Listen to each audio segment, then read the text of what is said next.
اعوذ باللہ من الشیطان الرجیم ومن يشاقق الرسول من بعد ما تبين له الهدى ويتبع غير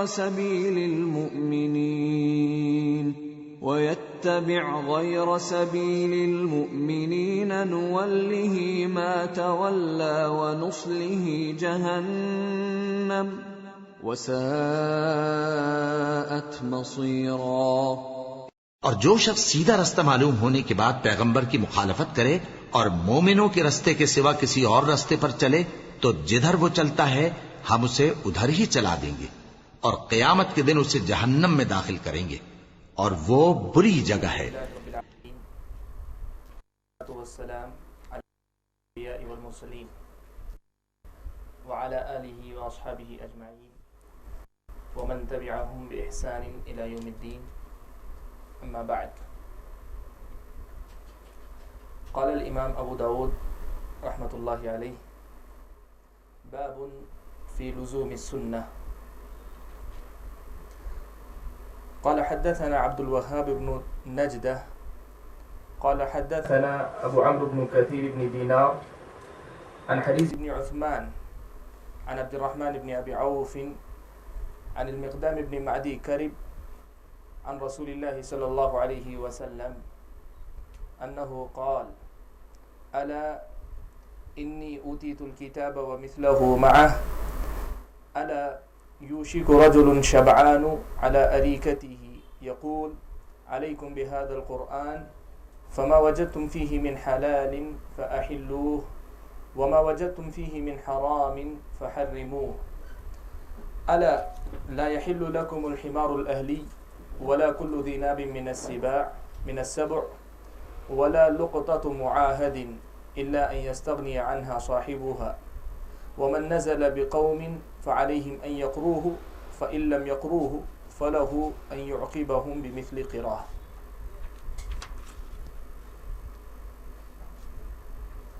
کتاب السنہ امام ابو داود کی سنن ابی داود کا ایک اہم حصہ کتاب السنہ، اس کے درس کا سلسلہ جاری ہے۔ آج ایک اور نئے باب کا آغاز ہے، چونکہ اس باب میں کئی حدیثیں آئی ہیں، اس لیے آج ایک ایک حدیث کر کے ہم شروع پڑھیں گے۔ عام طور پہ ہمارا طریقہ ہوتا تھا پورا باب پڑھ لیتے ایک ساتھ، پھر اس کے بعد جو نکات ہوتے ان کو سمجھتے تھے، لیکن چونکہ باب میں کئی حدیثیں ہیں اس لیے ہم ایک ایک حدیث کر کے سمجھتے ہوئے آگے بڑھیں گے۔ باب فی لزوم السنہ، باب سنت کے واجب ہونے کے بیان میں، یا سنت پر عمل کرنا واجب ہے، اس مسئلے کے بیان میں۔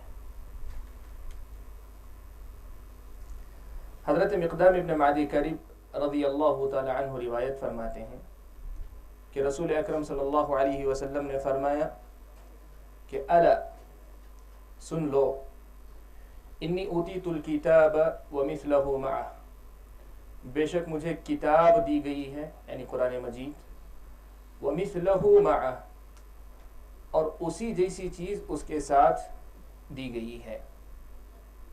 الا سن لو، یوشک قریب ہے، رجل شبعان وہ وقت قریب ہے کہ ایک آدمی پیٹ بھرا ہوا، علی اریکتہ اپنے گاؤ تکیے پر ٹیک لگائے بیٹھا ہو،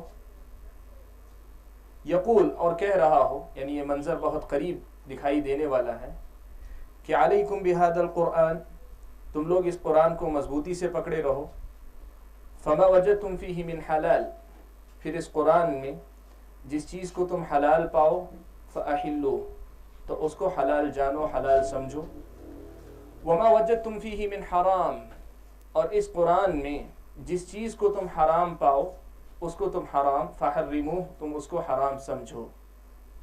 الا سن لو، لا یحل لکم الحمار الاہلی، تمہارے لیے پالتو گدھا حلال نہیں ہے، ولا کل ذی ناب من السبع، اور درندوں میں سے ہر کونچلی والا جانور بھی حلال نہیں ہے، اور نہ ہی معاہد کی گری پڑی چیز حلال ہے، الا کہ اس کا مالک اس سے بے نیاز ہو جائے.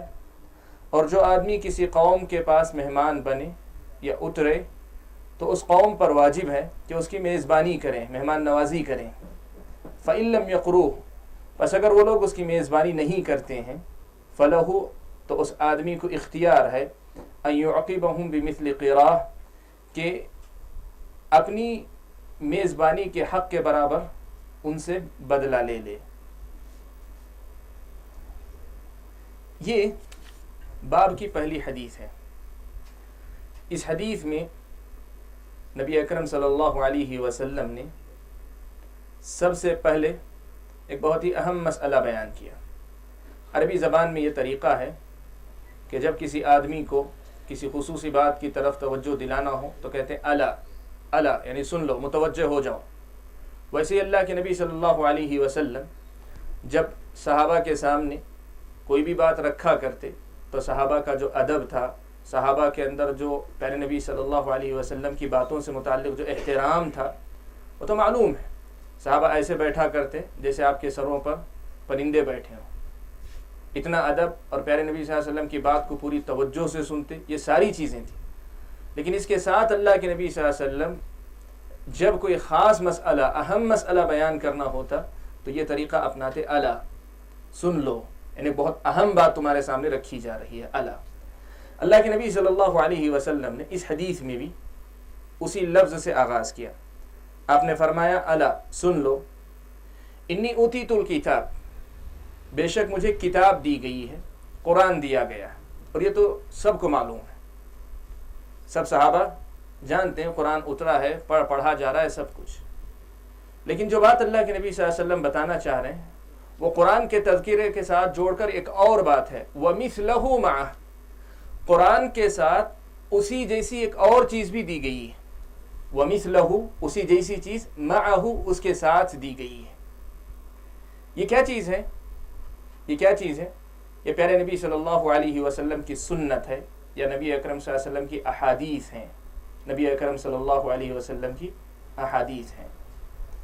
یہ بہت ہی اہم حدیث ہے، اس لیے کہ اللہ کے نبی صلی اللہ علیہ وسلم نے یہاں ایک بہت ہی بنیادی مسئلے کی طرف توجہ دلائی ہے جس میں گمراہی، اور میں بارہا بتا چکا ہوں کتاب السنہ میں امام ابو داؤد ان احادیث کو لا رہے ہیں کہ جن کو اگر آپ اپنے مد نظر رکھیں گے تو سنت آپ سے نہیں چھوٹے گی. اہل السنہ والجماعہ کا جو طریقہ وہ آپ سے نہیں چھوٹے گا. اور اگر آپ نے ان احادیث کو یا ان میں آنے والے نکات کو نظر انداز کیا تو آپ اہل السنہ والجماعہ کے منہج سے ہٹ جائیں گے، ان کے طریقے سے ہٹ جائیں گے، آپ گمراہ ہو جائیں گے.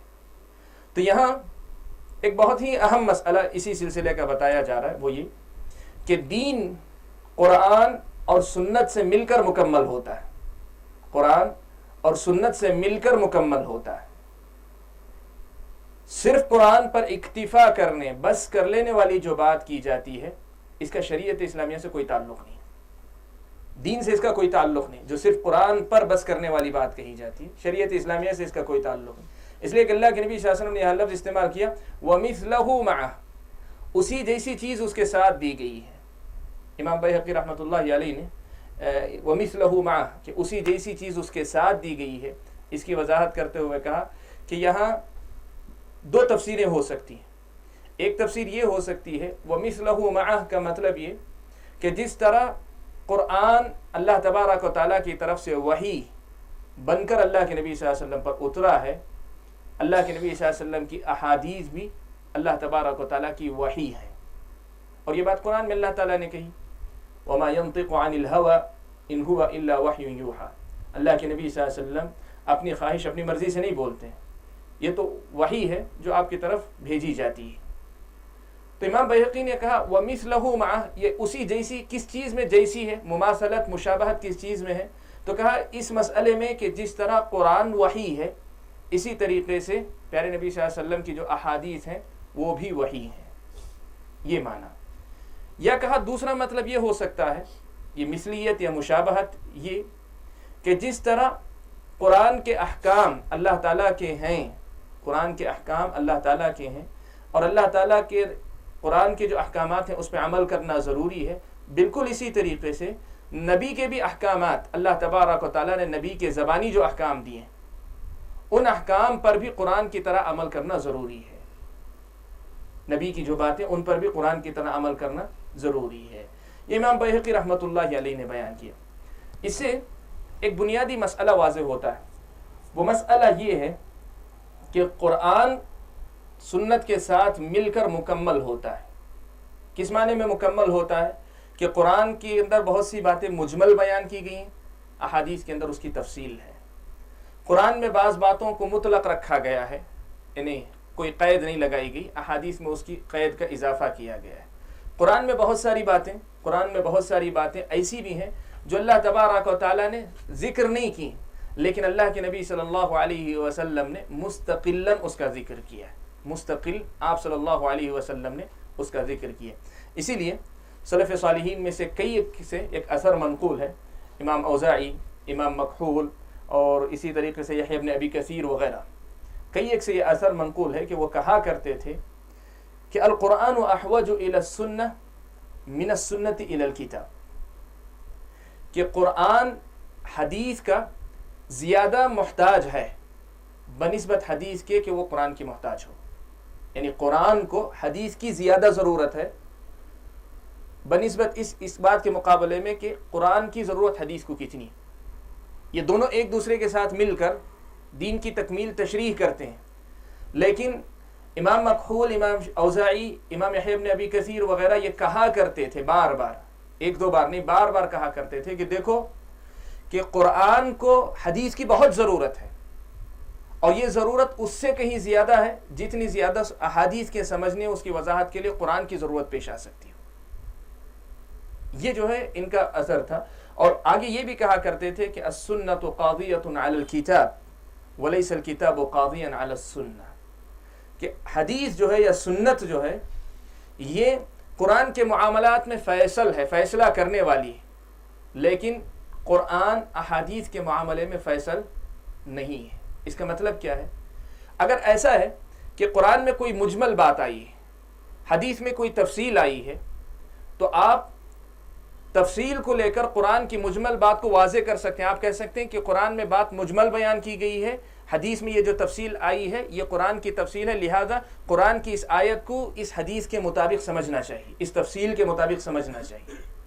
لیکن ایسا نہیں ہو سکتا کہ آپ یہ کہیں کہ حدیث میں تفصیل آئی ہے لیکن قرآن میں مجمل بات آئی ہے، اس لیے چونکہ قرآن میں تفصیل نہیں ہے اس لیے ہم کیا کریں گے، قرآن کی مجمل بات کو لے لیں گے، تفصیل کی ہمیں ضرورت نہیں ہے. ایسا نہیں کہہ سکتے آپ، اس لیے کہ حدیث قرآن کی تفسیر، قرآن کے بارے میں فیصلہ کرنے والی ہے، سنت کے بارے میں سنت قرآن کے بارے میں فیصلہ کرنے والی ہے، قرآن سنت کے بارے میں فیصلہ کرنے والا نہیں ہے. یہ امام اوزاعی، امام مکحول اور امام یحییٰ ابن ابی کثیر وغیرہ سلف صالحین میں سے ائمہ ہیں بہت مشہور، ان کے آثار میں سے. یہاں ایک بات آپ کے سامنے بیان کر دیتا ہوں. شریعت میں حدیث کی یا رسول اکرم صلی اللہ علیہ وسلم کی سنت کی جو حیثیت ہے، اس حدیث نے اس حیثیت کو متعین کر دیا. لیکن امت میں بنیادی طور پہ دو طبقے جنہوں نے اس کے اندر غلطی کی، بنیادی، ورنہ بعد میں اس کے بعد والی جب حدیث آئے گی تو ایک اور کی طرف بھی اشارہ کروں گا. اس ٹکڑے میں جو ہے کہ وَمِثْلَهُ مَعَهُ، قرآن کے ساتھ اللہ تعالیٰ نے اسی جیسی چیز دی ہے، اس حقیقت کو تسلیم نہیں کیا. دو بڑے گروہوں نے، ان میں سے ایک گروہ وہ ہے جس کا ماننا یہ ہے کہ قرآن کافی ہے، قرآن ہمارے لیے کافی ہے، حدیث کی سرے سے ضرورت ہے ہی نہیں، حدیث کی سرے سے ضرورت ہے ہی نہیں. یہ منکرین حدیث ہیں، یہ منکرین حدیث ہیں، اور اللہ کے نبی صلی اللہ علیہ وسلم نے ان کے متعلق پیشن گوئی فرما دی. اللہ کے نبی صلی اللہ علیہ وسلم نے ان کے متعلق یہاں پیشن گوئی فرما دی. حدیث کا جو اگلا ٹکڑا ہے اس میں اللہ کے نبی صلی اللہ علیہ وسلم نے یہی بات بیان فرمائی. اللہ کے نبی صلی اللہ علیہ وسلم نے کہا کہ الا سن لو، قریب ہے وہ زمانہ یا وہ وقت قریب ہے جب تم یہ منظر دیکھو کہ ایک آدمی پیٹ بھرا ہوا اپنے گاؤں تکیے پر یا اپنے آرام سے بیٹھنے والے تکیے پر ٹیک لگائے بیٹھا ہو اور یہ کہے کہ علیکم بہذا القرآن، قرآن کو مضبوطی سے پکڑے رہو، قرآن میں جو حلال ہے وہ حلال ہے، جو حرام ہے وہ حرام ہے، اس پر بس کرو، گویا سنت کو مت لو. اللہ کے نبی صلی اللہ علیہ وسلم نے یہ پیشن گوئی فرمائی کہ یہ جو ہے گروہ پیدا ہوگا، منکرین حدیث کا یا منکرین سنت کا یہ گروہ پیدا ہوگا. میں اس کی بڑی تفصیل آپ کے سامنے کرنے جا رہا ہوں، لیکن بنیادی نقطہ سب سے پہلے واضح کر دوں کہ اس وَمِثْلَهُ مَعَهُ کہ سنت کی حیثیت قرآن کے ساتھ قرآن جیسی ہے، اس حیثیت کا انکار کرنے والا پہلا گروہ منکرین حدیث کا ہے، جنہوں نے حدیث کو سرے سے ٹھکرا دیا، انکار کر دیا، کہا اس کی ضرورت نہیں ہے، اس کی ضرورت نہیں ہے۔ اور ان کا استدلال یہ تھا کہ قرآن کو اللہ تعالیٰ نے کتاب مبین کہا، واضح کتاب کا۔ اب جو واضح ہے اسے پھر اور کسی وضاحت کی کیا ضرورت ہے؟ دیکھیں شبہات جو ہوتے ہیں ایسے ہی پیدا ہوتے ہیں۔ لوگ گمراہی کو ایجاد کرتے ہیں، لیکن اپنی گمراہی کو کیا کرتے ہیں؟ قرآن کی کسی آیت کا غلط مفہوم لے کر اسے قرآن کی بات بنانے کی کوشش کرتے ہیں۔ قرآن میں خود اللہ تعالیٰ نے وَمَا آتَاكُمُ الرَّسُولُ فَخُذُوهُ وَمَا نَهَاكُمْ عَنْهُ فَانْتَهُوا، رسول جو تم کو دے اس کو لے لو اور جس سے روکیں تم رک جاؤ۔ اللہ نے عام بات کہی، یہ نہیں کہا کہ اللہ رسول قرآن کے باب سے جو کہیں وہ لے لو، جو یہ بات تو اللہ کے نبی نے نہیں، خود قرآن میں یہ بات واضح تھی، لیکن قرآن کی اس واضح آیت کو چھوڑ کر کیا کیا؟ اللہ تعالیٰ نے کتاب کے بارے میں کتاب مبین، یہ کتاب جو ہے کھلی کتاب ہے، واضح کتاب ہے، اس سے یہ معنی لے لیا کہ واضح، اب کسی وضاحت کی ضرورت نہیں، یہ معنی لیا، اور منکرین حدیث نے حدیث کا انکار کرنے کی کوشش کی۔ میں اس وقت تفصیل میں جا نہیں سکتا، اس لیے کہ منکرین حدیث کے شبہات کیا کیا ہیں یہ خود ایک مستقل درس ہوگا، بلکہ جو کئی دروس اس کے لیے درکار ہوں گے۔ لیکن جو بات بنیادی طور پہ رکھنا چاہتا ہوں یہ کہ اللہ کے نبی صلی اللہ علیہ وسلم کی جو پیشن گوئی تھی، یہ پیشن گوئی حق بجانب ثابت ہوئی۔ اللہ کے نبی صلی اللہ علیہ وسلم کی پیشن گوئی حق بجانب ثابت ہوئی۔ منکرین حدیث کا ایک گروہ پیدا ہوا اور اس نے احادیث کا بالکلیہ انکار کر دیا، ایک دم کہا کہ احادیث کی ضرورت ہی نہیں۔ سلف صالحین کے زمانے میں ہی ایسی کچھ مثالیں پیش آئی، تو سلف صالحین نے اس غلط فکر کا رد بھی کیا اور اس کے ساتھ اس کی غلطی بھی واضح کی۔ ایک مرتبہ حسن بصری رحمۃ اللہ علیہ بیان کرتے ہیں کہ عمران ابن حسین رضی اللہ تعالیٰ عنہ، مشہور صحابی حضرت عمران ابن حسین رضی اللہ تعالیٰ عنہ، ان کی مجلس میں ایک آدمی نے کہا، یعنی حضرت عمران ابن حسین تھے، ان کے ساتھ پوری مجلس بیٹھی ہوئی تھی ان کے شاگردوں کی، ان کی مجلس میں ایک آدمی نے کہا کہ لا تحدثونا الا بالقرآن، بھئی ہمیں صرف قرآن سناؤ، قرآن کی باتیں بتاؤ، کچھ اور مت سناؤ، ہمیں صرف قرآن کی بات سناؤ، کچھ اور مت سناؤ۔ واضح ہے نا بات؟ جتنی اچھی بات لگ رہی ہے بظاہر آدمی کی، کہا کہ لا تحدثونا الا بالقرآن، ہمیں صرف قرآن سناؤ اور کچھ نہیں۔ فقال له، عمران ابن حسین رضی اللہ تعالیٰ عنہ نے اس کی بات سن لی، سننے کے بعد کہا ادنو، کہا کہ میرے قریب آؤ ذرا، تم شاید مجلس میں دور تھا، کہا ذرا میرے قریب آ جاؤ تم۔ فدنا، وہ آدمی قریب آیا، حضرت عمران ابن حسین رضی اللہ تعالیٰ عنہ نے پوچھا ارأیت، اب ذرا تم مجھے سمجھاؤ، بتاؤ، تم جو یہ کہہ رہے ہو کہ جو صرف قرآن سناؤ بس، تم مجھے بتاؤ، لو وکلت انت واصحابك الى القرآن اكنت تجد فيه صلاة الظهر 4 وصلاة العصر 4 والمغرب 3 تقرأ في 2، کہا کہ یہ جو تم کہہ رہے ہو کہ صرف قرآن سناؤ، تو مجھے ذرا سمجھاؤ، اگر تم اور تم جیسے جتنے تمہارے ساتھی ہیں، تمہاری سوچ رکھنے والے، تمہارا خیال رکھنے والے، گویا اگر ہم کہنا چاہیں تو یوں کہہ سکتے ہیں کہ یہ عمران ابن حسین کا منکرین حدیث سے یہ سوال ہے، حضرت عمران ابن حسین رضی اللہ تعالیٰ عنہ کا اب تک نہیں، قیامت تک آنے والے منکرین حدیث سے سوال ہے، ہمارا نہیں ابھی، تو عمران ابن حسین ہی کا سوال ہے، کہا کہ تم اور تم جیسی رائے رکھنے والے تمہارے جو ساتھی ہیں، اگر تم کو مکلف کر دیا جائے، قرآن کے حوالے کر دیا جائے کہ چلو قرآن ہی سے پورے دین کی وضاحت کرو، تو یہ جو تم نماز، ظہر کی نماز 4 رکعت پڑھتے ہو، عصر کی نماز 4 رکعت پڑھتے ہو، مغرب کی نماز 3 رکعت پڑھتے ہو، جن میں سے 2 رکعت میں قرات جہری ہوتی ہے، ایک سری، ایک رکعت میں سری قرات ہوتی، کہ یہ قرآن میں کہیں تم کو ملتا ہے؟ حضرت عمران بن حسین نے سوال کیا، بتاؤ کہ اگر تمہارے ساتھی قرآن کے حوالے کر دیے جائیں، یعنی قرآن سے کہا جائے کہ یہ مسئلہ بتاؤ جو عمل کر رہے ہو، یہ تو واضح مسئلہ ہے، امت کا جو ہے متفقہ مسئلہ، کبھی مختلف ہی رہا ہی نہیں، سب عمل کرتے ہیں، کوئی مسلک نہیں، کوئی مذہب نہیں، کوئی گروہ نہیں، سب جانتے ہیں کہ ظہر کی نماز فرض 4 ہے، عصر کے فرض 4 ہے، مغرب کی 3 ہے۔ پوچھا کہ بتاؤ کیا قرآن میں کہیں اس کا تذکرہ ملتا ہے تمہیں؟ اور یہ بات آپ کو بتا دوں، قرآن میں کہیں نہیں ہے اس کا تذکرہ۔ بعض علماء نے کوشش کی کسی لفظ سے، کسی آیت سے استدلال کرنے کی، لیکن صحیح بات یہ ہے کہ قرآن میں کہیں آیات اور اس کا جو ہے تذکرہ اللہ تعالیٰ نے صراحت کے ساتھ نہیں کیا کہ ظہر 4 پڑھو، عصر 4 پڑھو، مغرب 3 پڑھو۔ تو یہ سوال کیا، پھر اس کے بعد اگلا سوال کیا، ارأیت، ذرا تم مجھے بتاؤ، لو وکلت انت واصحابك الى القرآن اكنت تجد الطواف 7 والطواف بالصفا والمروہ تم اور تمہارے ساتھی اگر قرآن کے حوالے کر دیے جائیں تو کیا بتاؤ تم کہ تم اس قرآن میں طواف کا تذکرہ تو پاتے ہو، وَلْيَطَّوَّفُوا بِالْبَيْتِ الْعَتِيقِ کہ بیت عتیق پرانا جو گھر ہے اللہ تعالیٰ کا اس کا طواف کرو، لیکن طواف 7 چکر ہونے چاہیے، یہ مسئلہ کہیں تمہیں قرآن میں ملتا ہے؟ تم بتا سکتے ہو کہیں قرآن میں ہے یہ مسئلہ؟ ایسے ہی صفا و مروہ کا طواف کرنا ہے، جی صفا اور مروہ کا طواف کرنا، اس کا حکم جو ہے مطلب تم کو ملے گا، کتنی مرتبہ کرنا ہے، کیا کرنا ہے، یہ سب تفصیل تم کو ملے گی؟ ظاہر بات ہے اس کا کوئی جواب نہیں تھا، اس لیے کہ قرآن میں ہے ہی نہیں، قرآن میں تو ہے نہیں، وہ جواب نہیں دے سکتے تھے۔ تو حضرت عمران بن حسین رضی اللہ تعالیٰ عنہ نے پہلے مرحلے میں کیا کیا؟ غلطی واضح کی۔ اور میں تھوڑا سا یہاں رک کر ایک مسئلے کی طرف آتا ہوں۔ دیکھیں دعوت و تبلیغ کے اندر یہ بہت اہم نقطہ ہے کہ کسی آدمی کو آپ صحیح راہ کی طرف لانا چاہتے ہیں تو اس پر حکم مت لگائیے، حکم لگانا، اس کو ڈانٹنا ڈپٹنا یہ دوسرا مرحلہ ہے۔ پہلا مرحلہ اس پر اس کی غلطی کو واضح کیجیے، اس پر اس کی غلطی کو واضح کیجیے کہ غلطی تم سے کہاں ہو رہی ہے۔ جیسے دیکھیں حضرت عمران بن حسین چاہتے تو 2 لفظ میں کہہ سکتے تھے کہ تم تو جو کافر ہو، اس لیے کہ نبی کی بات کو کا انکار کرنے والا، وہ قرآن کی آیت کا انکار کرنے والا وہ کافر ہے۔ لیکن حضرت عمران بن حسین رضی اللہ تعالیٰ عنہ نے کیا کیا؟ پہلے اس کی غلطی واضح کی۔ یہ جو دعوت کا بہت اہم اصول ہے جسے نظر انداز کرتے ہیں، ہم عام طور پہ نظر انداز کرتے ہیں۔ سب سے پہلا طریقہ یہ ہوتا ہے کہ غلطی کرنے والے کی غلطی واضح کریں، آپ دلائل کی روشنی میں بات واضح کریں۔ پھر اس کے بعد دوسرا مرحلہ آتا ہے اس کی نصیحت، اس کو ڈانٹ ڈپٹ، اس کو سب کچھ کرنا۔ سمجھ رہے ہیں نا بات؟ یہ حضرت عمران بن حسین نے وہی کیا۔ تو حضرت عمران بن حسین نے بات کو واضح کیا تو پھر کہا ثم قال اے قوم، کہا کہ اے لوگو خذوا عنا، لوگو ہم سے یہ اللہ کے نبی صلی اللہ علیہ وسلم کی جو احادیث ہیں ان کو لو۔ یہ جو کہہ رہا ہے کہ جو صرف قرآن سنو سناؤ یہ سب چھوڑ دو، خذوا عنا، ہم سے جو احادیث ہم سنا رہے ہیں پیارے نبی صلی اللہ علیہ وسلم کی، اس کو لو۔ فَإِنَّكُمْ وَاللَّهِ إِلَّا تَفْعَلُوا لَتَضِلُّونَ، بے شک تم لوگ اللہ کی قسم تم لوگ اگر ایسا نہیں کرو گے، یعنی ہم سے احادیث نہیں لوگے، سنت نہیں لوگے، تو ضرور گمراہ ہوگے، گمراہ ہو سکتے ہو نہیں۔ لَتَضِلُّن عربی زبان میں جو وزن ہے اس جملے کے اندر، وہ گرامر جاننے والے سمجھ سکتے ہیں، تم ضرور گمراہ ہو کر ہی رہو گے، یعنی سنت کو چھوڑنے کے بعد لازمی نتیجہ ہے گمراہی، سنت کو چھوڑنے کا لازمی نتیجہ ہے گمراہی۔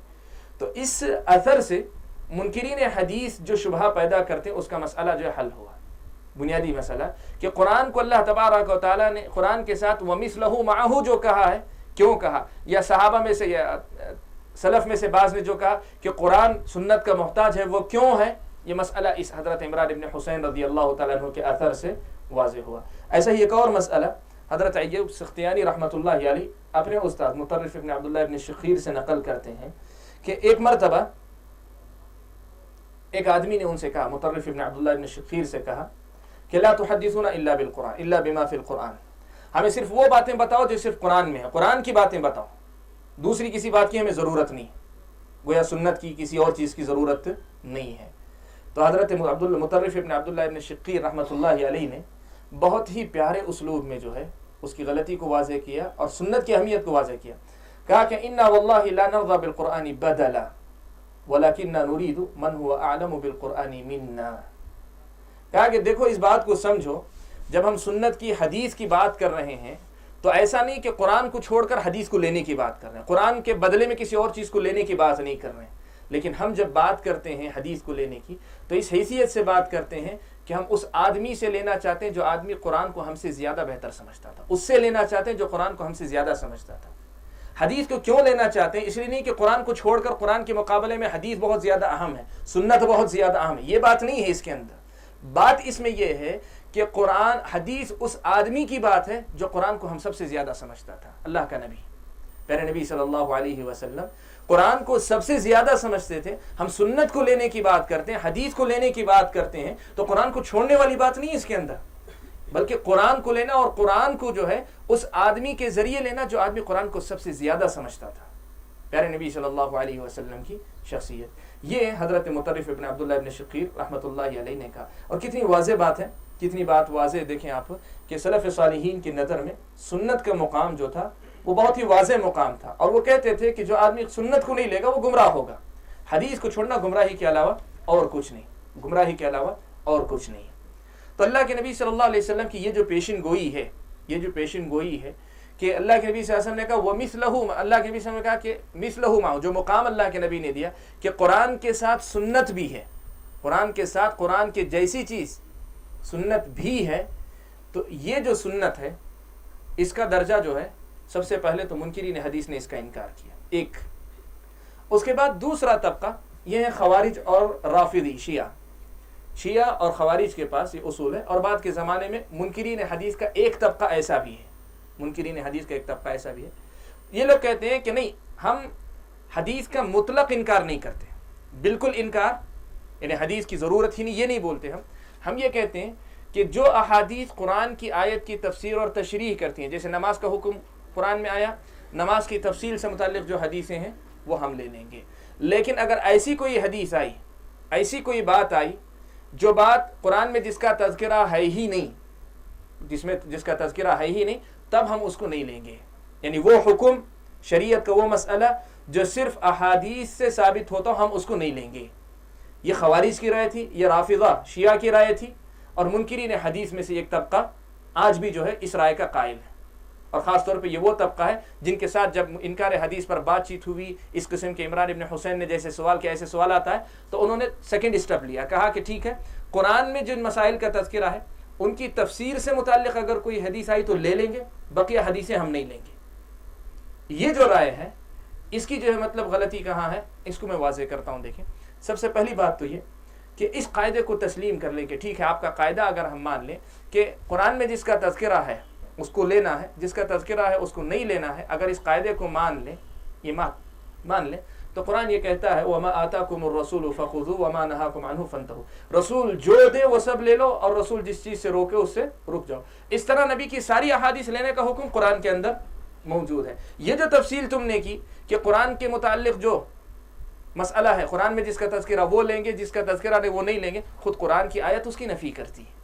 تمہارے اپنے اصول پہ چل کر کہ قرآن میں جس کا تذکرہ ہے، تو قرآن نے خود یہ مسئلہ بتایا ہم لوگوں کو، یعنی قرآن میں خود اللہ تعالیٰ نے یہ مسئلہ بتایا کہ ہم ساری حدیث نبی اکرم صلی اللہ علیہ وسلم کی سنتیں ساری کی ساری نبی اکرم صلی اللہ علیہ وسلم سے لے لیں. واضح ہے نا بات؟ یہ واضح ایک دم.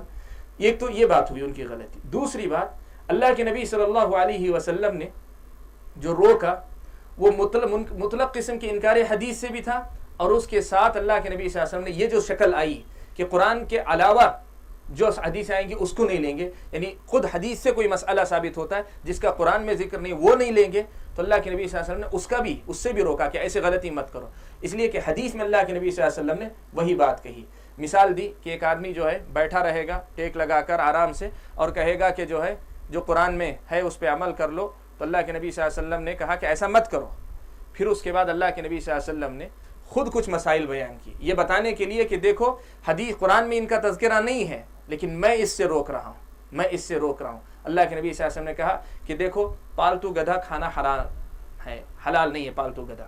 جنگلی گدھا جو ہوتا ہے وہ حلال ہے، لیکن پالتو گدھا سے مراد جسے ہم کہتے ہیں دھوبی کا گدھا جو عام طور پہ نظر آتے ہیں، یہ گدھا حرام ہے، اس کا تذکرہ قرآن میں نہیں ہے.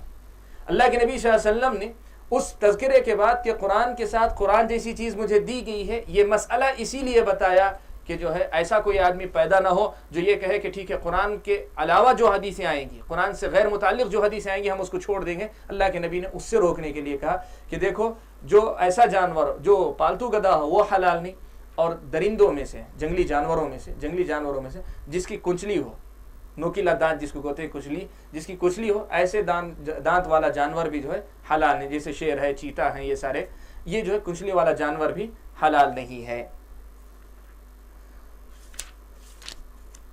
اور ساتھ میں تیسری چیز اللہ کے نبی نے بیان فرمائی کہ معاہد، ایسا آدمی جس کا یعنی کافر ہے لیکن مسلمانوں کے ساتھ معاہدہ کیسا ہے؟ یا تو ذمی بن کر رہتا ہے، ذمی کا مطلب مسلم حکومت کے تحت غیر مسلم رہتا ہے، اسی ملک کا رہنے والا ہے، یا وقتی طور پہ اجازت لے کے اس مسلم ملک میں داخل ہوا ہے. ایسے کافر کا کوئی مال گر پڑ جاتا ہے، نیچے گرا ہوا ملے تو اس کا لینا جائز نہیں ہے، الا یہ کہ وہ بے نیاز ہو جائے. جیسے وہ آدمی کہے کہ نہیں مجھے ضرورت ہے، میں چھوڑ کے جا رہا ہوں. آدمی اگر چھوڑ کے جا رہا ہے، ضرورت نہیں، بے نیاز ہے، تو کوئی آدمی اٹھا لے تو جائز ہے. لیکن اگر گر پڑی ہے، اس کو پتہ نہیں ہے، ایسی کوئی چیز مل جاتی ہے تو وہ لینا جائز نہیں. اور جب کافر کی چیز لینا جائز نہیں تو بدرجہ اولا مسلمان کی چیز لینا بھی جائز نہیں ہے. تو یہ بھی اللہ کے نبی صلی اللہ علیہ وسلم نے کہا, اور یہ مسئلہ بھی قرآن کے اندر نہیں ہے, یہ مسئلہ بھی قرآن مجید کے اندر نہیں ہے. اور چوتھا مسئلہ اللہ کے نبی صلی اللہ علیہ وسلم نے بیان فرمایا کہ وَمَن نَزَلَ بِقَوْمٍ, جو آدمی کسی قوم کے پاس اترے, یعنی کوئی آدمی جائے, پرانا زمانہ تھا, ہوٹل تو تھے نہیں, آپ جانتے ہیں, تو مسئلہ اللہ کے نبی نے بیان فرمایا کسی قبیلے میں, کسی بستی میں, کسی محلے میں کوئی آدمی گیا, نیا آدمی اترا ہے, تو محلے والوں کی ذمہ داری بنتی ہے کہ اس کی مہمان نوازی کریں, اس کی مہمان نوازی کریں. اگر محلے والے یا بستی والے مہمان نوازی نہیں کر رہے اور آدمی کے پاس کھانے پینے کے لیے کچھ نہیں ہے, تو شریعت اس آدمی کو اس کی اجازت دیتی ہے کہ وہ اپنی ضرورت بھر جو ہے کھانا زبردستی ان سے لے سکتا ہے. زبردستی کیسے؟ ان کے باغ میں داخل ہوا, کوئی پھل توڑ کے کھا لیا جی, یا کسی اور ذریعے سے, جیسے ان کی بکریاں کہیں یا ان کی گائے کہیں چر رہی ہے, اس کا دودھ دوہ کر جو ہے پی لیا. ایسا کام جو ہے مطلب کر سکتا ہے, اس لیے کہ اس کا واجبی حق ہے جو نہیں دیا گیا, اور اپنا واجبی حق وہ وصول کر سکتا ہے. یہ مسئلے اللہ کے نبی صلی اللہ علیہ وسلم نے بیان فرمایا, اور چاروں کے چاروں مسئلے ایسے ہیں جن کا قرآن کے اندر کہیں تذکرہ نہیں ہے. اللہ کے نبی صلی اللہ علیہ وسلم نے جب اسی حدیث کے اندر اس کو جوڑ کر رکھا, اس سے معلوم ہوا کہ منکرین حدیث کا وہ طبقہ یا خوارج اور رافضیوں کا وہ مسئلہ کہ قرآن میں جس مسئلے کا تذکرہ نہیں وہ مسئلہ نہیں لیں گے, جس کا تذکرہ ہے وہ لیں گے, وہ غلط مسئلہ ہے, شریعت کی روشنی میں یہ مسئلہ صحیح نہیں ہے. واضح ہے نا بات یہ؟ تو مسئلہ جہاں سے میں نے اتنی تفصیل شروع کی تھی وہ یہ کہ اللہ کے نبی صلی اللہ علیہ وسلم کی یہ جو بات ہے کہ قرآن کے ساتھ قرآن جیسی چیز ہے, تو یہ قرآن جیسا مقام دینے میں یہ دو بنیادی طبقے, ایک تو منکرین حدیث جو مطلق رد کر دیتے ہیں, دوسرے منکرین حدیث کا ایک طبقہ یا خوارج اور رافضہ یا ان کے نقش قدم پر چلنے والے کوئی بھی یہ. یہاں اللہ کے نبی صلی اللہ علیہ وسلم نے ایک مثال دی. اس مثال کے جو الفاظ ہیں یہ بھی اپنی جگہ بڑی اہمیت رکھتے ہیں. اللہ کے نبی صلی اللہ علیہ وسلم نے کہا, پہلے تو یہ بتا دیا کہ قرآن کی ساتھ سنت کی حیثیت اور مقام کیا ہے. یہ بتانے کے بعد اللہ کے نبی صلی اللہ علیہ وسلم نے کہا اس مقام کو ٹھکرانے والے جو آئیں گے وہ کیسے لوگ ہوں گے, وہ اللہ کے نبی نے مثال میں بیان فرمائی. کہا قریب ہے کہ ایک آدمی پیٹ بھرا آدمی سے مراد عام طور پہ آدمی جب پیٹ بھر جاتا ہے تو آدمی کی طبیعت میں مستی اور آدمی کی طبیعت میں جو ایک طرح کی سستی کاہلی آ جاتی ہے. عظیم آبادی رحمۃ اللہ علیہ نے حدیث کی تشریح کرتے ہوئے یہ نقطہ کہ اللہ کے نبی صلی اللہ علیہ وسلم نے ایک آدمی ایسا کہے گا, اللہ کے نبی ایک پیٹ بھرا آدمی ایسا کہے گا, تو اس کا مطلب یہ ہے, اس میں اللہ کے نبی صلی اللہ علیہ وسلم بتانا یہ چاہتے ہیں کہ کچھ ایسے لوگ آئیں گے جن کا حدیث سے یا فن حدیث سے یا علم حدیث سے کوئی واسطہ نہیں ہوگا, اسے حاصل کرنے کا حوصلہ اور ہمت نہیں ہوگی, سستی اور کاہلی اتنی ہوگی کہ اس فن کو جانیں گے نہیں, سمجھیں گے نہیں, پڑھیں گے نہیں. ٹھیک ہے. اور دوسری مثال اللہ کے نبی نے کہی علی اریکتہ, اپنے گاؤں تکیے پہ. پرانے زمانے میں آپ کو معلوم ہے اور آج بھی ہے, لوگ کیا کرتے تھے, جو مجلس ہوتی ہے اس میں ایک تکیہ, ایک تو پیٹھ کے سہارے کے لیے, دوسرا ہاتھ رکھنے کے لیے ہوتا تھا, ایسے جیسے یہ ہے ہماری کرسیوں میں کنارے. تو اس زمانے میں جو باقاعدہ تکیہ ہوتا ہے اس کو گاؤں تکیہ کہتے ہیں, اس پہ ٹیک لگا کے بیٹھا رہے گا آدمی. تو کہا اس سے مراد جو ہے مطلب صاحب ثروت, دولت والا آدمی, ایک ایسا آدمی جو ہے اپنے دنیا جو اسے حاصل ہے, اپنی دنیا میں مست, کوئی بھی چیز جو اسے حاصل ہے, ایسی کوئی چیز جو اسے اپنے نفس کو بڑا کر دیتی ہے, اس کے اپنے نفس کو بڑا کر دیتی ہے. تو دو بنیادی خصوصیات اللہ کے نبی نے جن کی طرف اشارہ کیا. ایک تو یہ کہ یہ لوگ کیسے ہوں گے, ایسے لوگ جو فن کو پڑھنے سمجھنے کی صلاحیت یا ہمت اور حوصلہ نہیں رکھیں گے, وہ نہیں جو فن کو پڑھ کر اعتراض کریں, یہ وہ ہوں گے جو فن کو جانیں گے نہیں, حدیث کو, علم حدیث کو جانیں گے نہیں, مست رہیں گے. اور دوسری چیز یہ کہ جس طرح مال اور دولت پا کر ایک آدمی کا نفس بڑا ہو جاتا ہے, ایسے مختلف چیزیں ان کے پاس آ جائیں گی تو وہ اپنے آپ کو بہت بڑا سمجھ رہے ہوں گے. ان دو خصوصیات کے ساتھ کیا کریں گے, بیٹھ کر جو یہی کہیں گے کہ دیکھو جو قرآن میں ہے اس پہ عمل کر لو, قرآن میں جتنی چیزیں حلال ہیں ان کو حلال کو, جو جتنی حدیث میں حلال ہیں ان کو حلال سمجھو, اور جتنی حرام ہے قرآن میں جتنی حلال ہے اتنے کو حلال سمجھو, جتنی قرآن میں حرام ہے اتنے کو حرام سمجھو, احادیث کی طرف مت جاؤ. یہ جو ہے مطلب کہیں گے. اللہ کے نبی صلی اللہ علیہ وسلم کی یہ دو خصوصیات بیان کردہ, دو خصوصیات. ایک تو وہ آدمی جو ہے جس کا پیٹ بھرا ہوا ہے, یعنی جو آدمی جو ہے علم کے حاصل کرنے کی کوشش نہیں کرتا, احادیث کو سمجھنے کی کوشش نہیں کرتا, اس کے معنی اور مطلب کو لینے کی کوشش نہیں کرتا, ایسا آدمی انکار حدیث کی طرف جاتا ہے. یا وہ آدمی جو اپنے مال یا اپنی کسی اور خصوصیت کی وجہ سے اپنے آپ کو بہت کچھ سمجھنے لگتا ہے، ایسا آدمی جو ہے گمراہی کی طرف جاتا ہے۔ یہ اللہ کے نبی صلی اللہ علیہ وسلم نے بیان فرمایا۔ اور یہاں ایک لطیف نکتہ، ایک بہت اہم بات آپ کو بتاتا ہوں۔ انکار حدیث کا جو مسئلہ ہے، ایک رائے کے طور پر جو ہے، ایک رائے یعنی مطلب جیسے ایک فکر، ایک خیال کے طور پر، ایک رائے کے طور پر موجود تھا، اہل علم اس کی طرف رد کرتے تھے، لیکن باقاعدہ منکرین حدیث کا ایک فرقہ، ایک جماعت کی شکل جو بنی وہ ہندوستان کے اندر بنی۔ پاکستان بنگلہ دیش تقسیم ہونے سے پہلے کی بات ہے کہ ہندوستان کے اندر بنی، اور اس کی بنیاد ڈالی پنجاب کے ایک آدمی عبداللہ چکڑالوی نے جو ہے اس کی بنیاد ڈالی۔ یہ عبداللہ چکڑالوی جو تھا، یہ ابتدا میں بہت نیک آدمی تھا، لیکن پھر شیطان نے اس کو گمراہ کیا تو یہ انکار حدیث کے فتنے کا شکار ہو گیا۔ یہ انکار حدیث کے فتنے کا شکار، بلکہ اس کا موجد، اس کا بانی سب کچھ بنا۔ اب اس کی خود ایک تاریخ ہے، کیسے بنا، کیا کیا اس نے کیا، اور حدیث کا انکار کرنے کے بعد دین کی تفسیر کرنے میں کیسے کیسے جو ہے لطیفے ہوئے، یہ اگر آپ سننا چاہیں تو وہ خود ایک مسئلہ ہے۔ لیکن عبداللہ چکڑالوی کی ایک بات جو ہے تاریخ میں ہے، وہ جو ہے سمجھنے کی ہے۔ دیکھیں، ان کے ایک بیٹے تھے جن کا نام مولوی ابراہیم تھا، عبداللہ چکڑالوی کے بیٹے مولوی ابراہیم، یہ اچھے آدمی تھے، یہ انکار حدیث کے شکار نہیں ہوئے۔ مولوی ابراہیم کہتے ہیں عبداللہ چکڑالوی نے مولوی ابراہیم کو اپنی جائیداد میں سے حصہ نہیں دیا، بیٹے کو جو حصہ دینا تھا نہیں دیا۔ تو یہ مولوی ابراہیم بیٹا جو ہے جائیداد طلب کرنے کے لیے باپ کے پاس پہنچا کہ مجھے جو ہے مطلب دو، میں پریشان ہوں۔ جس وقت وہاں پہنچا، وہاں پہنچنے کے بعد دیکھا جو ہے باپ بیٹھا ہوا ہے، تو باپ کے سامنے اللہ کے نبی صلی اللہ علیہ وسلم کی ایک حدیث سنائی۔ کہا کہ جو باپ جو ہے اپنی اولاد میں سے کسی ایک اولاد کو، یعنی بعض کو دے کر بعض کو اگر محروم رکھتا ہے، ایک اولاد کو اگر مال یا اس کا حق دینے سے اگر محروم رکھتا ہے، تو قیامت کے دن اس حال میں آئے گا کہ اللہ تبارک و تعالیٰ کے پاس اس کا ایک جسم یا آدھا جسم جو مرا ہوا ہوگا۔ ایک حدیث اللہ کے نبی صلی اللہ علیہ وسلم کی انہوں نے مولوی ابراہیم نے سنائی باپ کو۔ تو باپ نے جو ہے وہی جملہ کہا کہ اللہ تحدثنا الا بما فی القرآن، کہا کہ جو ہے حدیث مت سناؤ، قرآن کی بات ہم کو سناؤ۔ مولوی ابراہیم کہتے ہیں کہ جیسے ہی یہ بات اس نے کہی، باپ نے کہی، میری نظر اٹھی، میں نے جو دیکھا تو میں نے وہ منظر دیکھا کہ اللہ تعالیٰ، وہ میرا باپ جو ہے مطلب بالکل گاؤں تکیے پہ ٹیک لگا کے بیٹھا ہوا تھا۔ عبداللہ چکڑالوی جو ہے گاؤں تکیے پہ ٹیک لگا کر بیٹھا ہوا تھا۔ کہتے ہیں مولوی ابراہیم کہ جیسے ہی یہ منظر میں نے دیکھا، مجھے اللہ کے نبی صلی اللہ علیہ وسلم کی یہ حدیث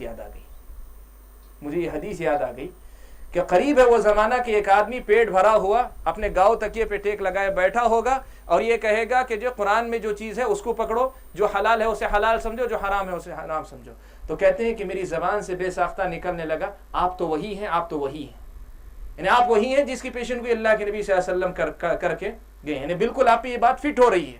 اور کہتے ہیں کہ پنجاب کے علاقے کو چھوڑ کر جو ہے ایک دور دراز کے علاقے کی طرف ہجرت کر گئے، اور کہا کہ ایسے باپ کی جو ہے مطلب جائیداد کا کوئی حصہ مجھے نہیں چاہیے جس کی پیشن گوئی اللہ کے نبی صلی اللہ علیہ وسلم پہلے کر چکے ہوں کہ یہ گمراہ شخص ہوگا۔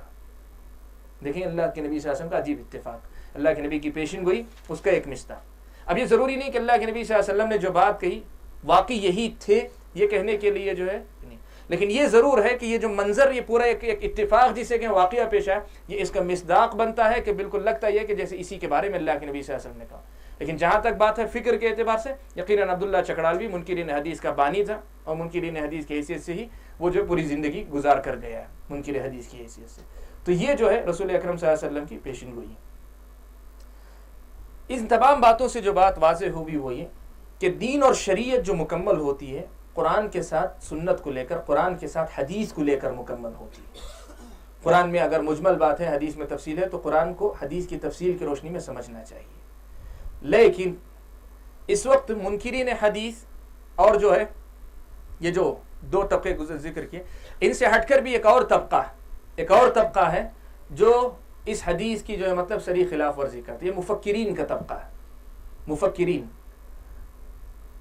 مفکر کہتے ہیں کس کو، میں اس سے پہلے ذکر کیا تھا، وہ لوگ جو ہے اسلامی مسائل، اسلام کے جو امت کے مسائل، امت کے معاملات پہ غور و فکر کر کے امت کی مشکلات سے نکلنے کے لیے حلول پیش کرتے ہیں، بہت سارے مفکرین۔ بدقسمتی یہ ہے کہ مفکرین کا جتنا طبقہ، بلا استثناء کہہ رہا ہوں، اکثر اس حدیث کا مصداق ثابت ہوتے ہیں۔ وہ کیا کرتے ہیں، دین کی تشریح کرتے ہیں، سارے مسائل کرتے ہیں، کہتے ہیں قرآن کے تناظر میں، قرآن کی روشنی میں، قرآن کی روشنی میں، قرآن کی روشنی میں، یعنی دین کے مسائل بیان کر رہے ہیں، اور دین کے مسائل کس کی روشنی میں؟ قرآن کی روشنی میں. جبکہ آپ کو معلوم ہے کہ قرآن مکمل ہے بحیثیت کتاب، لیکن اس کی تفصیل سنت کے اندر موجود ہے. جب تک آپ اس تفصیل کو نہیں لیں گے آپ گمراہی سے بچ نہیں سکتے، آپ گمراہی سے بچ نہیں سکتے. اور اس وقت یہی صورتحال ہے. بہت سے نام ہیں، بہت سے نام ہیں، بڑے بڑے مفکر گزر بھی چکے، موجود ہیں اور آئندہ بھی آئیں گے. ان سب کی مصیبت یہ ہے کہ قرآن کی بعض آیتوں کو لیتے ہیں، اپنی کوئی سوچ لاتے ہیں اور کہتے ہیں قرآن کی آیت کا یہی مطلب ہے، جبکہ احادیث اس سے صریح طور پہ جو ہے مطلب ٹکراتی ہیں جو وہ تفسیر کر رہے ہیں. مفکر صاحب کی جو فکر ہے اس فکر سے پورے طور پہ اختلاف ہے. اور بدقسمتی یہ ہے کہ سنت سے پوری طور پہ بے نیاز ہونے کے باوجود قرآن کے مفسر بنے ہوئے. ایک آدھ مثال میں آپ کے سامنے دیکھتا ہوں. تدبر قرآن آپ جانتے ہیں، ایک تفسیر کا نام ہے تدبر قرآن، مولانا امین احسن اصلاحی. مولانا امین احسن اصلاحی یہ جو ہے مدرسۃ الاصلاح سرائے میر کے حمید الدین فراہی صاحب کا ایک مدرسہ سمجھا جاتا ہے تفسیر کے باب میں، بہت اونچا نام ہے دنیا یعنی ہندوستان کے اندر، ان کو سمجھا جاتا ہے فراہی صاحب. ان کا ایک مدرسہ ہے. مدرسے کا مطلب یہ کہ ان کی سوچ ہے، ان کے سمجھے جاتے تھے امین احسن اصلاحی. جماعت اسلامی میں رہے، جماعت اسلامی سے نکل کر جو ہے پھر اس کے بعد وہ جماعت اسلامی سے الگ ہو گئے تھے. انہوں نے ایک تفسیر لکھی ہے تدبر قرآن، تدبر قرآن کے نام سے، کئی جلدوں میں، 6 یا 8 جلدوں میں ہے. لیکن کمال کی بات آپ کو بتاؤں، ایک تجزیہ جو ہے ابھی پچھلے دنوں نظروں سے گزرا، پوری تفسیر کے اندر صرف اور صرف 40 حدیثیں ہیں. پورے قرآن کی تفسیر کے اندر صرف اور صرف 40 حدیثیں، اور 40 حدیثیں میں بھی پوری صحیح بھی نہیں، ضعیف بھی ہیں، سب کچھ ملا کے مکمل جو حدیثیں حدیث کے حوالے کے ساتھ یا حدیث کے طور پہ جن کا تذکرہ آیا ہے صرف 40 حدیثیں. یہ میں بتا رہا ہوں مفکرین کا طبقہ، مفکرین کا وہ طبقہ جو حدیث کو مانتے ہیں کہ حدیث حجت ہے، سب بولتے ہیں زبان سے، لیکن عملاً جب دین کی تشریح اور تفسیر کی بات آتی ہے تو قرآن کی تفسیر کیا کرتے ہیں، احادیث کی روشنی میں کرنے سے زیادہ کیا کرتے ہیں، اپنی رائے، میری سمجھ، حالات زمانے کے جو صورتحال نظر آتی ہے اس کی روشنی میں کہتے ہیں نہیں اس سے مراد یہ. جیسے پچھلے درس میں بھی ایک چند دنوں پہلے میں ذکر کیا تھا مولانا وحید الدین خان صاحب کا، وحید الدین خان. ابھی پچھلے دنوں قیامت کا الارم لکھا ہے، اور کئی کتابوں میں بھی ہے، لیکن وہ قیامت کا الارم ایک مشہور کتاب ہے، اس میں بھی یہی مصیبت ہے، اس میں بھی یہی مصیبت. قرآن کی آیتیں جو حضرت عیسیٰ علیہ السلام کے متعلق جو ہیں وہ لے لیے، احادیث میں جو تفصیل آئی ہے کہ حضرت عیسیٰ اتریں گے، یعنی فی نفسی حضرت عیسیٰ اتریں گے، دجال کو قتل کریں گے، اس وقت مہدی موجود رہیں گے، امت کے اندر اللہ کے نبی صلی اللہ علیہ وسلم کی امتی بن کر یہ ساری تفاصیل یہ سب جو ہے چھوڑ دیے، سب چھوڑ دیے. لیکن اپنی ایک تفسیر، اپنی ایک تشریح کہ نہیں تو عیسیٰ علیہ السلام کا آسمان میں انتقال ہو چکا ہے، اب جو آئیں گے وہ عیسیٰ علیہ السلام نہیں مسیحی ماڈل آئے گا، یعنی حضرت عیسیٰ علیہ السلام کے نہج پر ان کے انداز میں کام کرنے والا کوئی شخص آئے گا. اور افسوس اس کا ہے کہ ان سارے مفکرین کو امت کا یہ طبقہ جسے ہم اور آپ نوجوان کا طبقہ، دیندار طبقہ ہے، وہ سر پہ بٹھائے ہوئے. یہ گمراہی ہے، یہ بات واضح طور پہ یاد رکھیں، یہ گمراہی ہے، یہ گمراہی کے علاوہ اور کچھ نہیں. تو یہ کہنا قرآن کے تناظر میں مسائل کوئی بھی بات آتی ہے قرآن کے تناظر میں، تو دین کا تصور صرف قرآن کے ساتھ نہیں، قرآن کے ساتھ نبی کی سنت کے ساتھ مل کر مکمل ہوتا ہے. بہت سے مقامات پہ ایسا ہوتا ہے کہ قرآن میں بات مجمل ہوتی ہے، اس اجمال کی تفصیل قرآن کی حدیث کے اندر ہوتی ہے. مفکرین کیا کرتے ہیں، مجمل بات کو لے کر قرآن کی جو تفسیر حدیث میں آئی وہ چھوڑ کر ایک نئی تفسیر اپنی لاتے ہیں. اب اسے آپ سمجھنا چاہیں تو کیسا منظر ہے معلوم ہے آپ کو. قرآن کی ایک آیت اللہ کا کلام ہے، ایک طرف نبی کی تفسیر ہے، دوسری طرف مفکر صاحب کی تفسیر ہے. کس کو لیں گے آپ؟ لیکن کوئی اس مسئلے کو اس نوعیت سے دیکھتا ہی نہیں ہے. وہ کہتے ہیں کہ نہیں سب علماء کی خدمات ہیں، دین کی خدمات ہیں، قرآن کی وضاحت کے لیے. تو ابھی پچھلے دنوں کسی بھائی نے درس میں پوچھا بھی تھا نا کہ قرآن کی تفسیر جو ہے مولانا وحید الدین خان صاحب کی تذکیر القرآن، اس کا ترجمہ جو تقسیم ہو رہا ہے، ہم بانٹ رہے ہیں. بالکل مت بانٹیے. وجہ یہ کہ میں بتایا نا جیسے آپ کے سامنے کہ مسئلہ یہاں یہ ہے کہ جو آدمی قرآن کے ساتھ سنت کو وہ مقام نہ دے جو مقام شریعت نے دیا، میں نے اور آپ نے نہیں دیا، اور سب سے بڑھ کر وہ خود اللہ کے نبی نے نہیں دیا، یہ مقام اللہ نے دیا ہے. نبی خود بھی اپنی بات کو وہ مقام نہیں دیتے، نبی کی بات کو یہ مقام اللہ نے دیا ہے.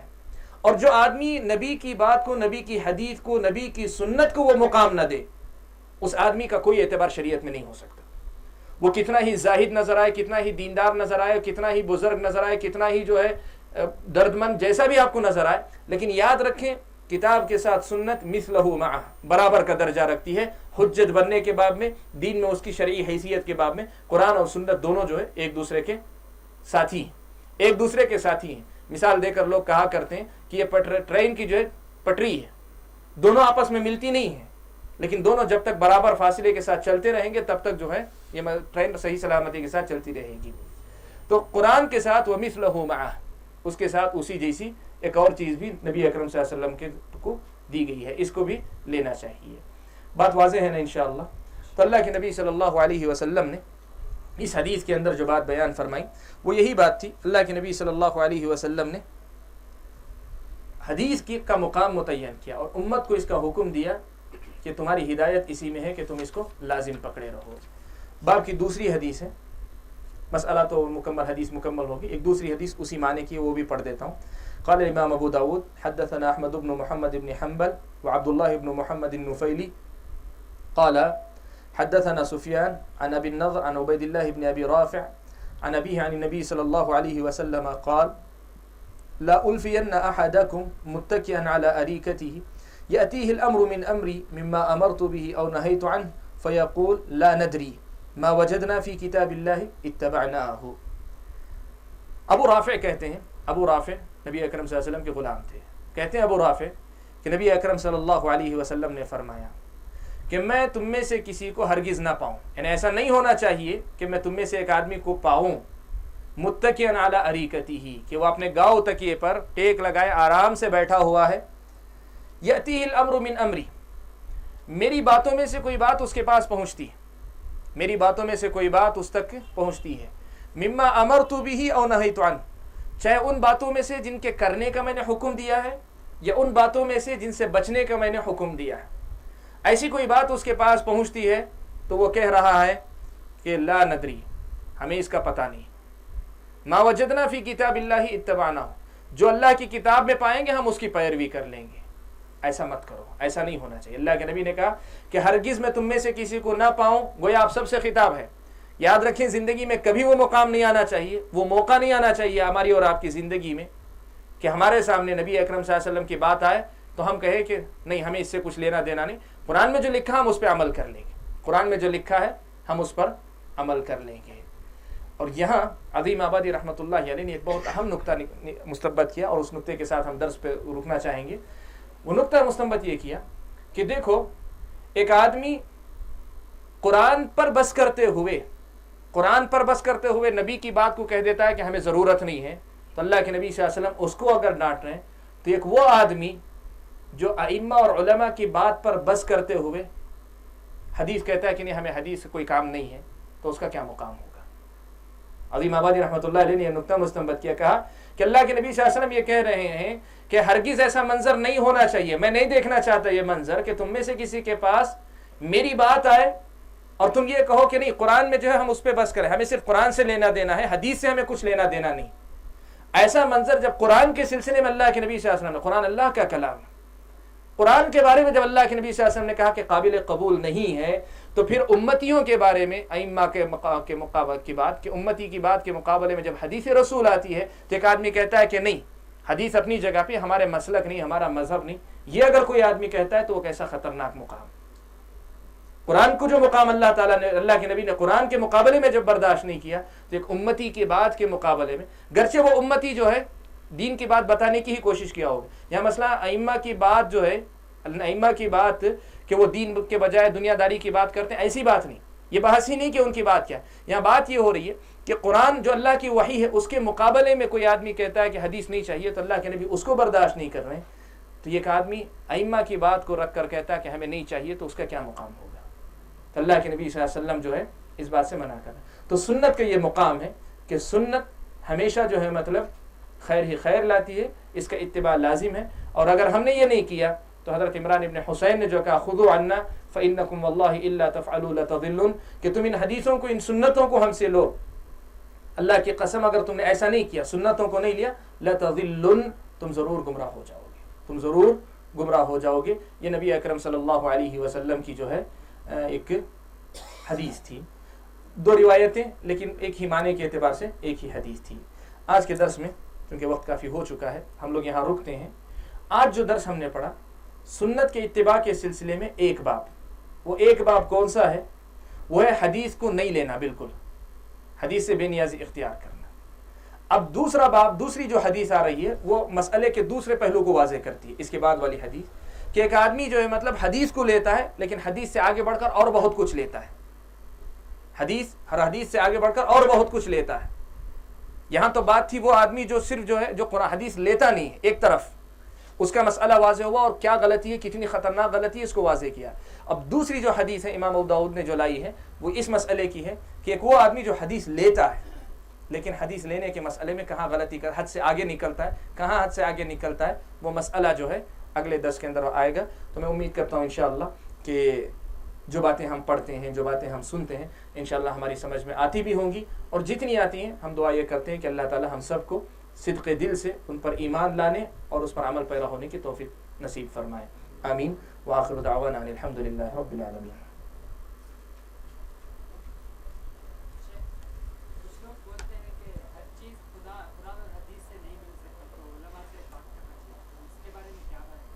اگلا درس جو ہوگا، اگلے درس میں انشاءاللہ یہ مسئلہ جو ہے اٹھایا جائے گا، اس لیے کہ اس میں بہت تفصیل ہے۔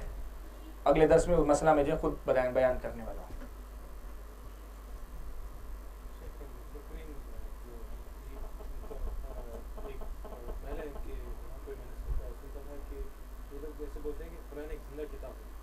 قرآن ایک زندہ کتاب ہے تو ہر زمانے کے لیے اس میں ہدایت ہے، تو ہر زمانے اگر تم قرآن پڑھو گے تو تمہیں تمہاری زمانے میں کیا کچھ ہوگا اس کے متعلق تمہیں ہدایت ہوگی، تو وہ اپنے حساب سے اس کو سمجھنے، زمانے کے حساب سے سمجھنے کی جہاں تک آپ آئے وہاں تک صحیح ہے، لیکن غلطی یہاں آخری نقطے میں آ کے ہوئی۔ بس بتاتا ہوں آپ کو، آپ نے کہا قرآن ایک زندہ کتاب ہے، قرآن ایک ایسی کتاب ہے جس میں ہر زمانے کے لیے ہدایت موجود ہے۔ یہ ہمارے ایمان کا حصہ ہے، ہمارا ایمان ہونا چاہیے کہ قرآن قیامت تک رہے گا اور قیامت تک کے لیے رہنمائی اور رہبری کا سامان جو ہے قرآن میں ہے، یہ ہمارے ایمان کا حصہ ہے، تو سب مانتے ہیں۔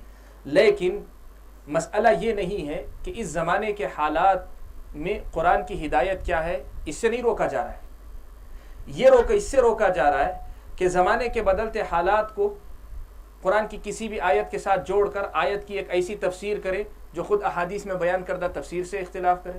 جیسے دجال کا مسئلہ ہے، میں آپ کو واضح کرتا ہوں۔ دیکھیں قرآن ایک زندہ کتاب ہے، دجال سے متعلق اللہ تعالیٰ نے قرآن میں اشارہ کیا ہے، جی یہ یاجوج ماجوج کے متعلق جو قرآن کے اندر ہے، یا جو ہے قیامت کی دوسری نشانیوں کے متعلق اللہ تعالیٰ نے تذکرہ کیا ہے۔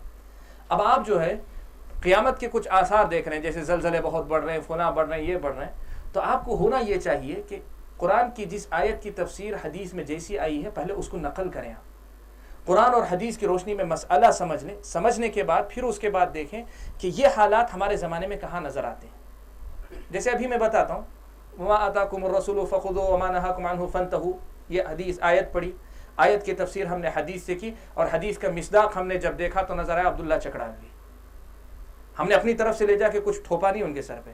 آیت اور حدیث کا مفہوم اپنی جگہ پہ پہلے سمجھ لیں، آیت اور حدیث کا مفہوم متعین ہو جاتا ہے، پھر اس متعین کا جو مصداق ہے، یعنی اس کی جو عملی تصویر زمانے میں نظر آتی ہے، آپ اسے جوڑیے، بالکل یہی کام کرنا ہے۔ لیکن مشکل کیا ہے، آیت اور حدیث کا جو مل کر جو معنی سمجھ میں آتا ہے، اس سے مفکرین کو کچھ لینا دینا نہیں ہوتا، حدیثیں کہاں ہیں اس کا کچھ پتہ ہی نہیں۔ آیت کے کسی بھی ایک ٹکڑے کو لے جائیں گے، لے جا کر بولیں گے کہ قرآن میں اسی کا تذکرہ ہے، قرآن میں اسی کا تذکرہ، حالانکہ قرآن میں اس کا تذکرہ نہیں ہوتا، اس آیت کا کوئی اور معنی ہوتا ہے، کوئی اور معنی جو ہے مراد ہوتا ہے۔ تو قرآن سے ہدایت لینا ہر زمانے کے حالات کے مطابق جو ہے، یہ دیکھنا کہ اس زمانے میں قرآن ہمیں کیا ہدایت دیتا ہے، یہ بالکل ایک مسلمان، ایک علماء کی ذمہ داری سب کچھ ہے۔ لیکن زمانے کے ہر مسئلے کو لے جا کر قرآن سے جو ہے مطلب جوڑ دینا اور کہنا کہ قرآن میں یہی بات بیان کی گئی ہے، اور آیت کی تفسیر ہی کو بدل کے رکھ دینا، اور خاص طور پہ وہ آیات جن کی تفسیر احادیث کے اندر واضح طور پہ آئی ہو، آپ اس کے خلاف تفسیر کریں اور احادیث کی تفسیر کو چھوڑ دیں اور کہیں کہ نہیں ہم جو کہہ رہے ہیں وہی تفسیر اس کی مراد ہے، یہ تو غلط ہے۔ شیخ ایک اور سوال ہے کہ جو آپ نے چار باتیں بیان کی، چار الگ الگ لوگ، الگ الگ قسم کے، جو پہلے حدیث کو ہی روک دیتے ہیں، بعض حدیث کو لیتے ہیں اور ان حدیثوں کو جو قرآن میں اس کا جن کا دیتے ہیں جی، اور بعض وہ لوگ ہیں جو حدیث یعنی ان کی رائے پیش کرتے ہیں جی قرآن میں، جی، اور بعض وہ لوگ ہیں جو ائمہ کی باتوں کو لے کر اور حدیث کو چھوڑ دیتے ہیں. تو ان چاروں طبقوں کو اسلام میں کیا درجہ ہے, کیا مقام ہے؟ مجمل بات ایک آپ کو بتا دیتا ہوں. شریعت میں یہ قاعدہ متعین ہے, شریعت میں یہ قاعدہ متعین ہے کہ پیارے نبی صلی اللہ علیہ وسلم کا انکار یا اللہ کے نبی صلی اللہ علیہ وسلم کی کسی ایک بات کا بھی انکار کفر ہے. انکار نہیں لینا یہ کفر ہے. چاروں طبقات میں سے کسی بھی طبقے کا آدمی ہو اگر انکار کرتا ہے تو یہ کفر ہے. لیکن فرد جب غلطی کرتا ہے تو اہل السنہ والجماعہ کا اصول یہ ہے کہ کفر کے باب میں یہ کہتے ہیں ایک تکفیر مطلق قاعدے کے طور پہ بیان کرتے ہیں کہ جو آدمی انکار کرے وہ کافر ہے, جو آدمی انکار کرے وہ کافر ہے.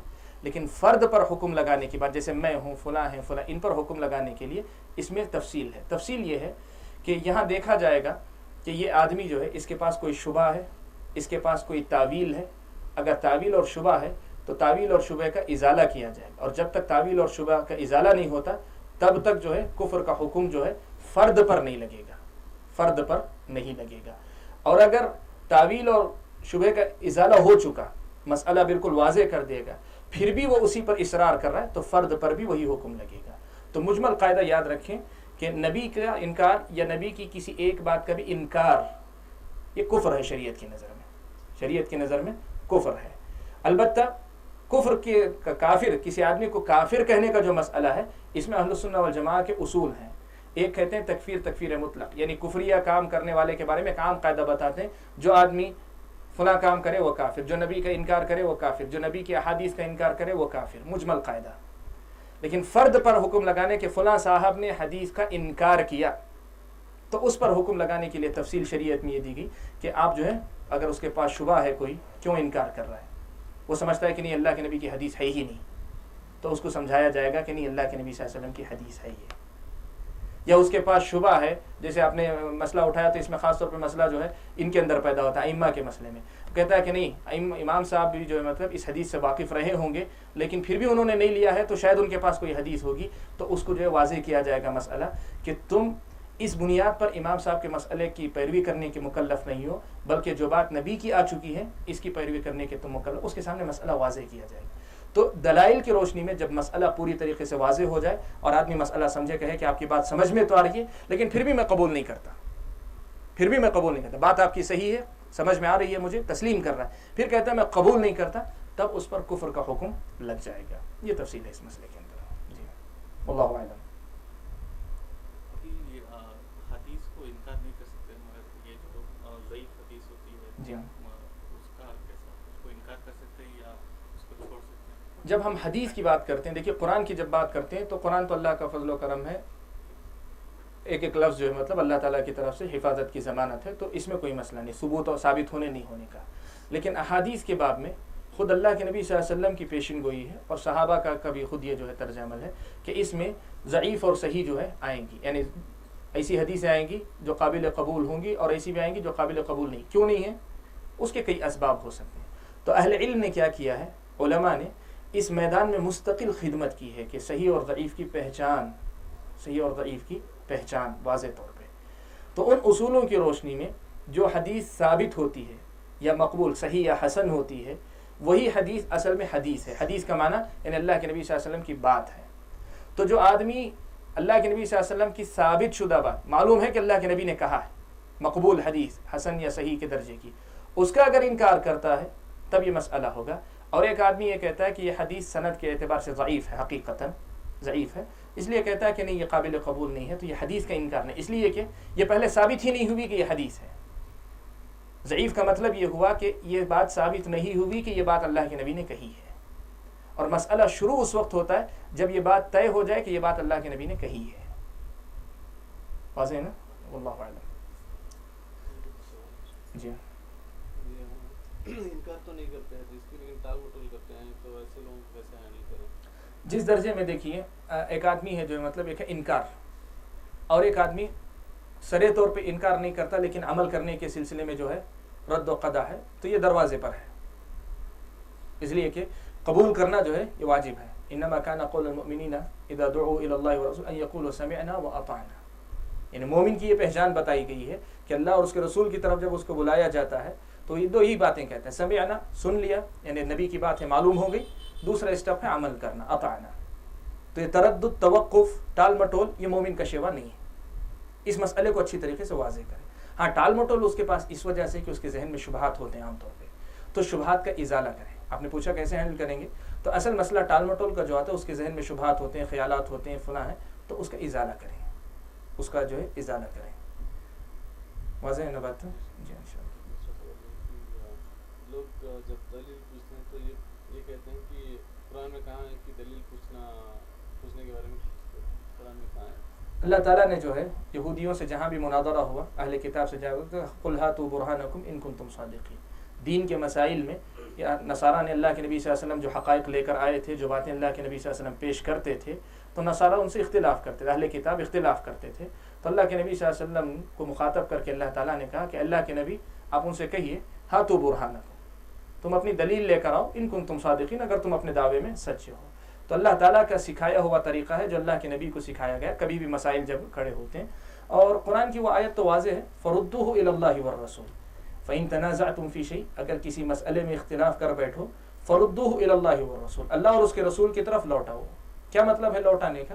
یہی کہ پوچھو کہ یہ جو تم کہہ رہے ہو کیا اس کے لیے اللہ یا رسول کی کوئی دلیل ہے؟ اللہ کی بات ہے، نبی کی بات ہے، کوئی دلیل ہے؟ تو قرآن و سنت کے اندر بہت واضح جو ہے، قرآن میں ہے، حدیث میں ہے، سب ہے. اور یہ باتیں جو ہے سلف صالحین کے پاس معمول بھی ہی رہی ہیں. سب جو ہے سلف میں جو ہے یہ طریقہ رہا ہے کہ وہ ایک دوسرے سے جو ہے مطلب پوچھا کرتے تھے یہ اس قسم کے سوالات. واللہ اعلم.